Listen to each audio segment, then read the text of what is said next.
Welcome to Turtle Talk. This is Morgan's story and the family's journey. I'm Craig, and I'm Michelle. Welcome. welcome to Turtle Talk. This is Morgan's story and the family's journey. And today we're going to get a different perspective. We've got a special guest. This is Tom, Morgan's father, Morgan's dad. So we're just going to talk about, I guess, from the beginning, what was going through your head when the sheriff showed up. Well, we woke up from a dead sleep, and there's all this pounding on the doors, and we went down to open the door, answer the door, see who was there.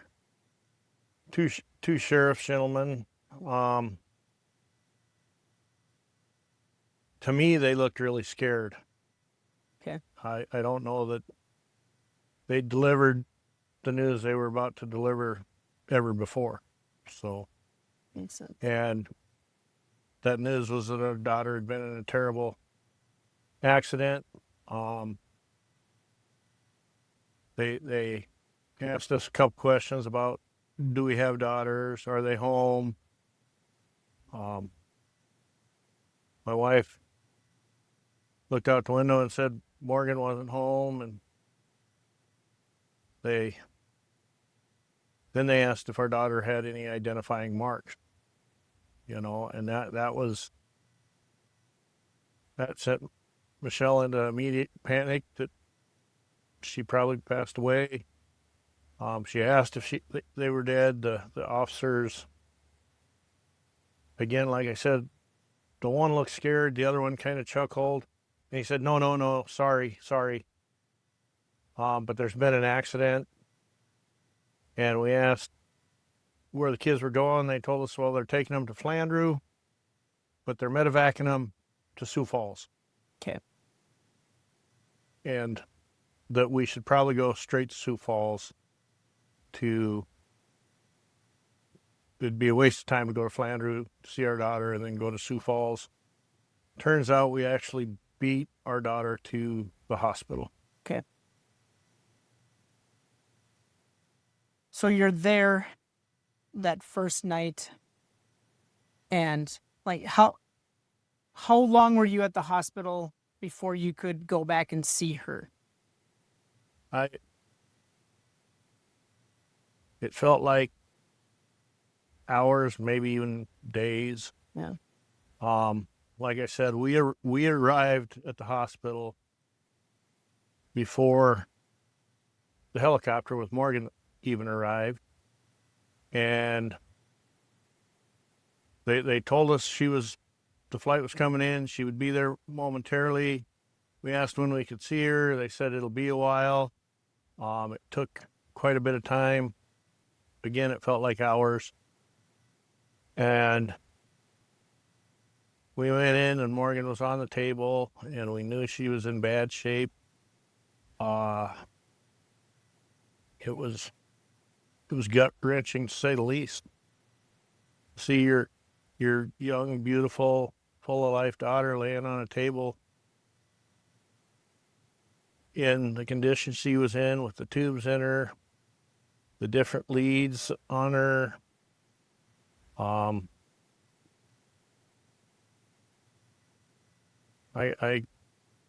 grabbed a hold of her hand, let her know we were there.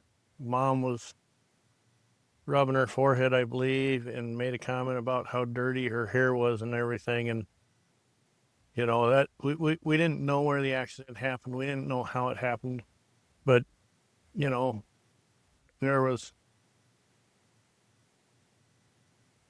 mud, and I don't know what else in her hair, and it was one of those things where the last thing you should be worried about is what's in your daughter's hair, but it's one of the things you look at and you realize, if this is there, things aren't okay. Things aren't right anymore. And that hurt. And not only were there, seemed like there were 30 doctors and nurses in there. There were probably 5 or 6. And they had another attending physician up on a TV screen talking to him too. And at 4 a.m, you have no idea. Right. You're not, your body's not normally functioning at a high thinking capacity then.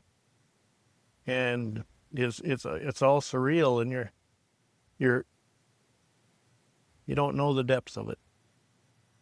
You just don't know. And you don't, I mean, nobody had a clue how bad it was. No, At all. Me and Michelle didn't have a clue. I think the trauma doctor that was in the ER had an idea, but he wasn't willing to let us know or for even to give us hints of what he thought at that time, And so you're not going to get any clarity at that moment. You're not going to see or understand it all, And but we knew that we had a new kind of fight on our hands. We knew that things were changing. In an instant. Yep. That first night, and I'm just going off of what Michelle said, the first night was a blur, and doctors in and out, and you guys were you pushed to the waiting room because she was in ICU? The first night she's in the ER. Okay. And everything that happens in the ER is life-saving first. Okay. It and somewhere in the early hours of the morning, or as the day got started, she moved from the ER to the OR and then to the ICU. And we're in one waiting room, and they tell us she's going to the OR, and someone comes and gets us and says, okay, well, she'll be going here now. We'll walk you to the next waiting room. And so it's very cold. It's very, very awkward. There's nothing warm about a process like that. And everybody is doing their utmost to be as upbeat and forward thinking and everything else as they can. But I wish no parents to have to sit in an ER waiting for an answer from a doctor, or an ER to an OR to the ICU. Those are, and the parents that have done it, they'll back me up on it. They'll tell you the same thing. It's not a comfortable thing. There's very little hope in a lot of it. So One of the thing that I've heard in the past is, you get in such a negative headspace, you die 1,000 deaths in your own head. But I can't even imagine what is going on with, in the waiting room. We can't see her. Intermittent updates. You talk to your spouse. I talked to Michelle, and I was trying to be positive. I was trying to be upbeat. I was trying to bring Michelle through it, guide her, help her. And it's an awkward thing to say, but I had the benefit of being in a war zone. I had the benefit of dealing with close brothers and sisters injured on a battlefield that gave me a little bit of a different look at it, I would say. And even though it's one of the worst things that's ever happened in my life, I was I was focused more, I think, on we'll get through this. We can get to the other side. She's gonna be okay. She's gonna be healthy again. We've got a long road of therapy. We've got this, we've got that, but she's gonna be okay. She's going to heal and live a normal life again. Hmm. You know, because of what I've seen and where I've been in my life, so to speak. Yeah. And somebody has to be that. Well, somebody has to be the rock, but usually the rock's not mom or dad. 70% of marriages don't survive this. Okay. They may make it through the trauma and the time in the trauma hospital, and they get into therapy, but 70% of marriages don't survive a traumatic, life-altering injury to their kids, or because they're not the rock. They don't know how to be the rocks, how to support, how to help, how to, and I'm not saying me and Michelle have done something amazing. I'm just saying we've had a life that's probably set us up pretty well for the last 7 years. I mean, yeah, you're beating the odds. So We have a daughter who's beating the odds, yeah, so it's too. very true. So Strong little girl. I don't know how in depth you want to get with details. Michelle went in pretty good. She's going into good details. Do you want me to jump around? we, Ask however, good questions. however you want to go. So, I can- one thing that I wanted to know when she was telling the story was, how did you not strangle that neurosurgeon when he said his opinion right away within the first like 12 hours? there through discipline, Yeah. well learned discipline. I didn't care what he said. Okay. Okay, he could have told me whatever he wanted. He was not the guy who got to make those decisions, nor would he have been allowed to make those decisions. That's how I got through it, is I knew that he wasn't going to make those decisions. He could suggest whatever he wanted, and he could speak freely of tongue, but in the end, he wasn't making those decisions. Me and Michelle were making those decisions, and he was going to do whatever we told him he had to do. Right. Okay. Now, that may sound aggressive. It may sound like I think I can make a doctor do whatever I want. But when you say, well, you should just put them in a nursing home and let the state take care of them, you don't get, that's not your decision to make. It was never their decision to make. And I guess I knew that going in. Whatever they said. Now, to me, it sounds like a pretty horrific, I don't care kind of attitude for a doctor to have, because if you're in an ER and you're in an ICU and you're in the OR, your focus should be 100% saving life and improving life.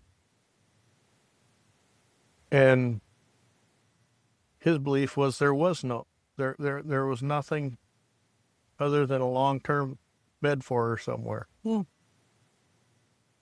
So if I can help it, none of my friends will ever be seen by that doctor because of his attitude. It sounds like, I mean, he didn't even give it a try. if he tried, he gave up very quickly. I think he did. To me, the whole time it felt like he was doing only what the hospital required of him. Oh. Only what the medical textbooks said was acceptable.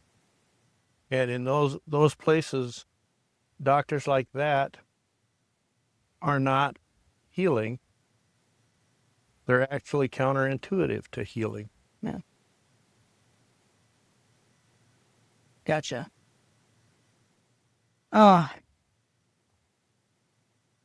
So the first days are a blur.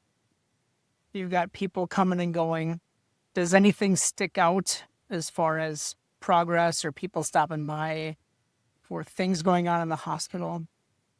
Well, there's a lot of things happened. There was a ton of family that showed up. Cousins. I got calls from some of my military brothers that had served with me. Knew Morgan, didn't know Morgan. They called to just tell us to hang in there, be strong. Those first days, the biggest thing was making sure me or Michelle was in with Morgan, and if she woke up, she knew someone was there. Even if she didn't wake up, she knew we were there for her and always would be. Yeah. The other thing that sticks out is the highway patrol shows up wanting to question a kid in ICU who's in a coma, then decides he's got to question me and Mom. And we told him he could leave, that he wasn't getting any answers from us today, and he wasn't getting any answers the next time he came back. So the next time he came back with a witness advocate or somebody who's there to help the witness talk through stuff with the highway patrol. And it's always kind of been my opinion that if you're the witness advocate and you work for the highway patrol, you're not really the witness advocate. You're a specialized investigator. Same thing with a patient advocate that's employed by the hospital. They're not really there for the patient. They're there for the hospital. Right. So and so we the second time around, I guess we really realized that Morgan and us needed lawyers. We're no more than 72 hours into it. We've been visited by the highway patrol twice, asking questions, and we've begun to unravel what had happened the night before or 2 days before. And I had friends that had worked with the sheriff's department and the Sioux Falls Bureau of Corrections, and they're doing background checks on the driver and the passenger and having their friends pull the information, and we're starting to get a picture of what really happened. And the second time, after the highway patrolman left the second time, we knew we needed legal representation just to protect us, let alone go further and later on in this journey, but to protect us and protect Morgan so she could heal. Right. But and that's a sickening feeling. Yeah. Having to get lawyers just to put a bubble around so she could focus. Yeah, just to bubble wrap the family and insulate us from everybody. Yeah. Just found out tonight that the local paper on day 4 ran an article. The Argus Leader did, yeah. I believe. Well, the local paper. I couldn't tell you what day they ran it, or just, and it was pretty much just an article that explained how things happened, and it was a one-sided story, of course, because there was only one side that was willing to give a story. Yeah, that was. And again, why do you need You're at one of the lowest times in your life, and you got to call a lawyer just to put a barrier between you and the world. Oh, I can't fathom the crap that like it's coming at you from all sides, and all you want to do is hold her hand. all you want to do is make your baby whole again. Yeah, get her And, better. and you got doctors that are telling you, well, the next 12 hours are what matters. And let's not be all negative. Yeah. She had a trauma doctor that fought like hell for her. She had an orthopedic doctor that did everything he could to put a leg back together that was a jigsaw puzzle. And that's because the trauma doctor said, we can do this. We had a neurosurgeon who wasn't willing to work any harder than required and wanted to go with the statistics, not the exception. He didn't want to work for an exception. He wanted to work for good enough. Yeah, just enough. So, yeah, the first,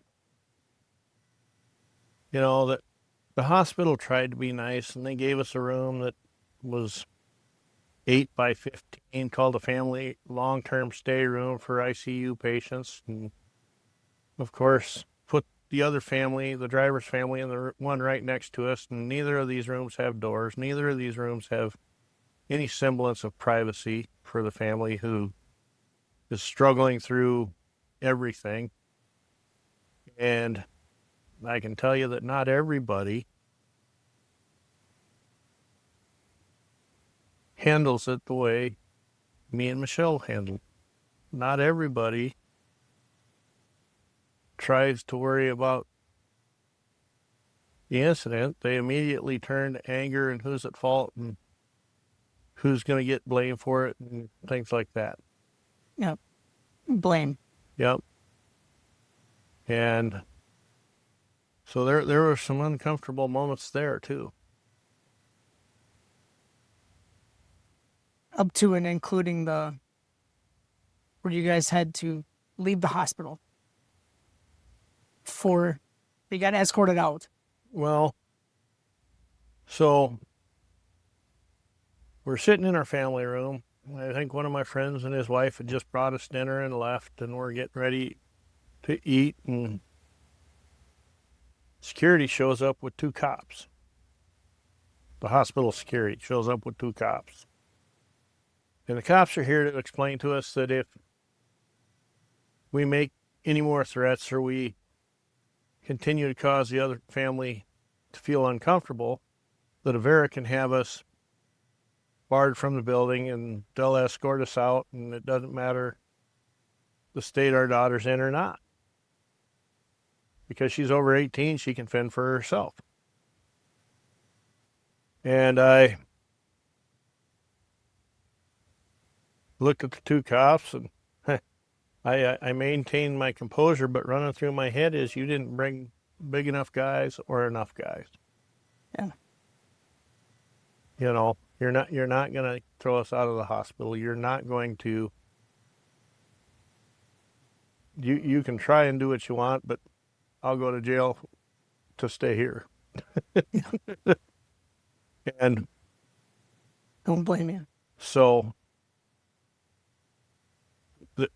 we finally got them calmed down, and we're like, we're not doing anything. We mind our own business. We tried to plead our case, and the security guard just wouldn't let it drop.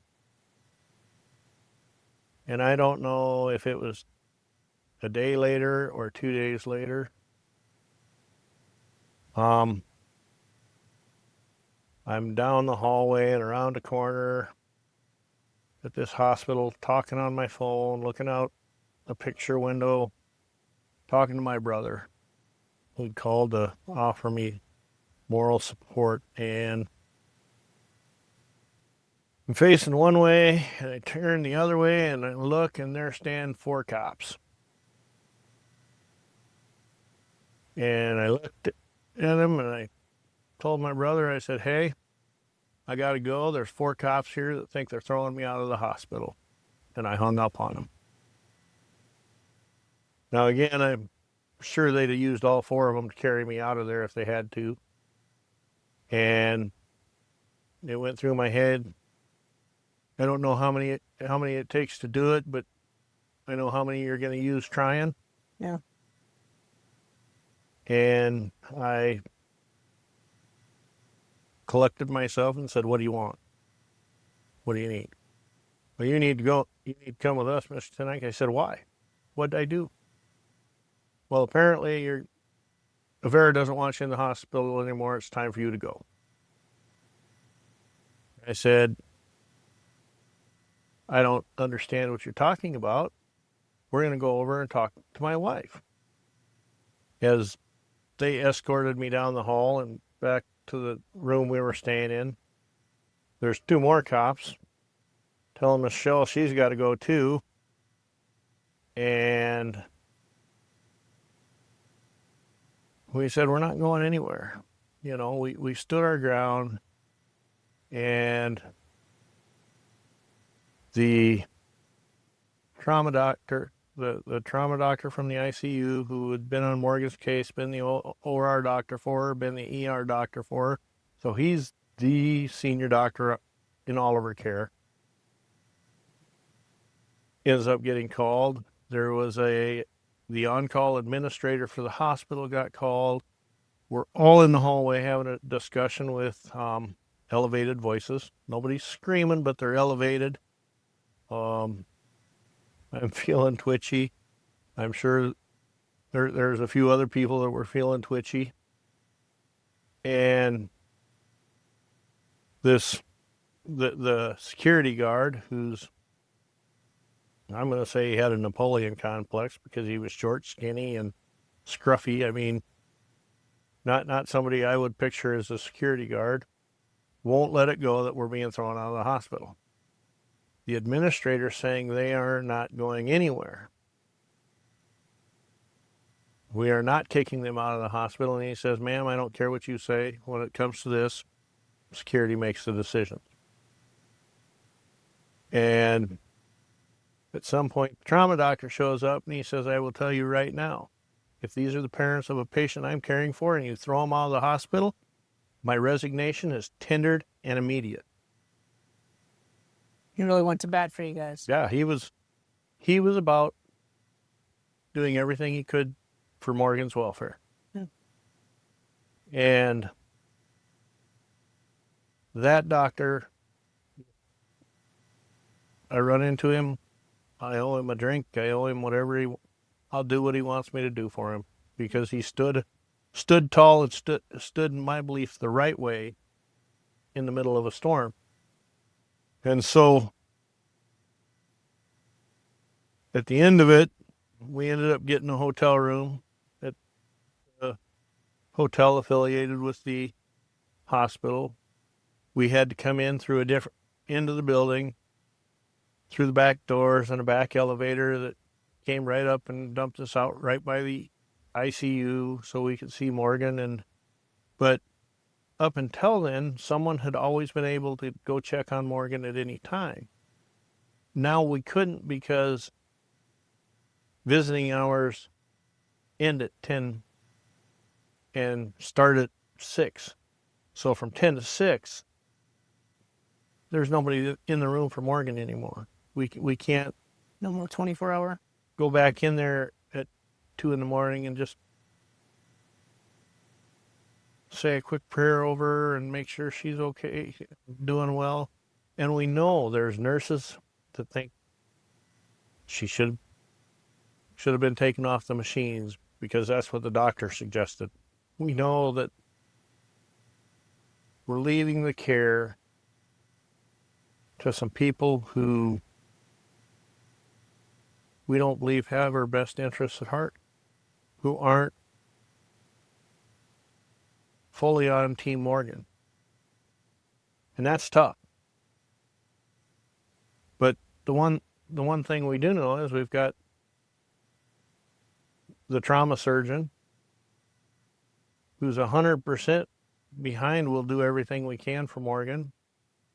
We have a few nurses that have shown that they care, and they will take some time and spend some time with Morgan when they can, above and beyond their required duties. But the ICU is a busy place, so there's a lot going on. Every 15 minutes, somebody's being checked on.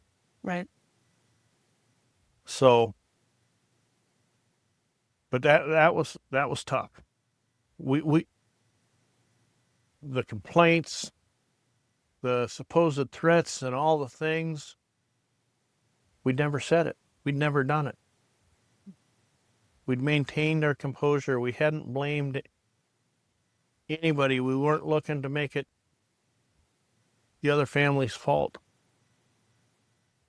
And you could have. We could have. Absolutely. I very well could have lost all decorum the night the driver's parents walked in and attacked them and wrung their necks. Right. And done things that and those thoughts went through my head. Yeah. I mean, the more things evolved, the more I wanted to the ability to reach out and hurt someone was something that was very possible, but the understanding that Morgan needed a dad more than an inmate Yeah.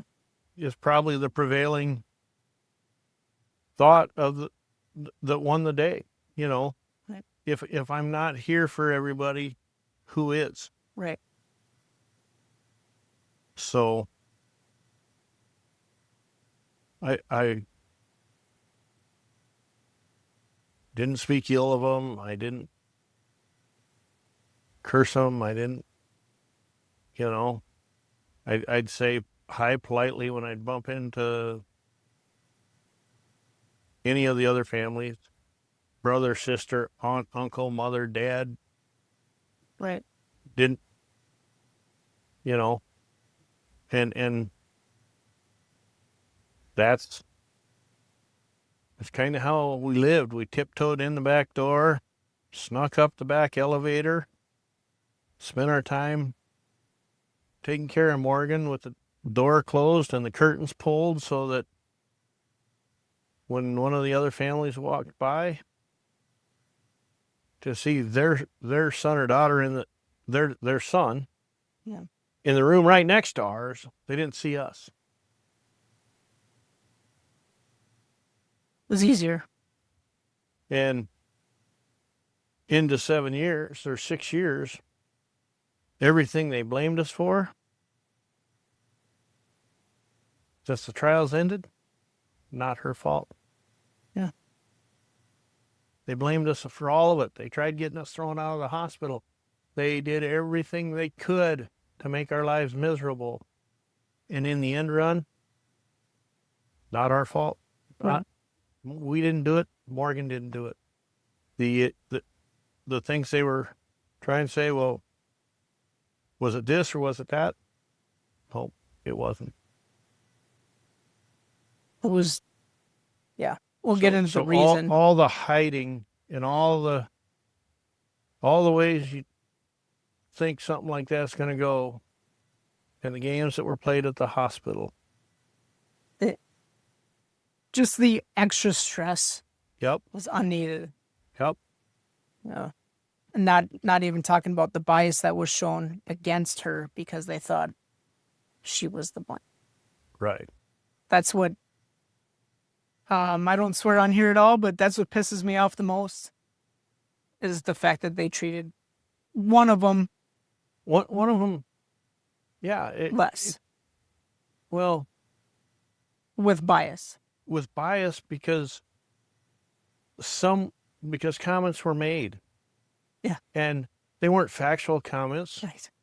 The investigation in the first 48 hours wasn't even half complete, and they're making comments that created a bias, and maybe all three of them received the same bias treatment because of the comments that were made, but it didn't seem that way. It didn't feel that way. Right. And people came to throw me out of a hospital. Right. And I'm a pretty mild-mannered guy until I stubbed my toe. Thank you guys for watching. We really appreciate it. We love hearing from you guys, so keep the comments and the questions coming for us. Yes. Love the questions. Please subscribe. Go to www.givemorgan.org or visit me at my real estate website, realtorcraigbertrand.com. And we always want your questions, comments, like, and share wherever you listen or watch. Thank you. Thank you.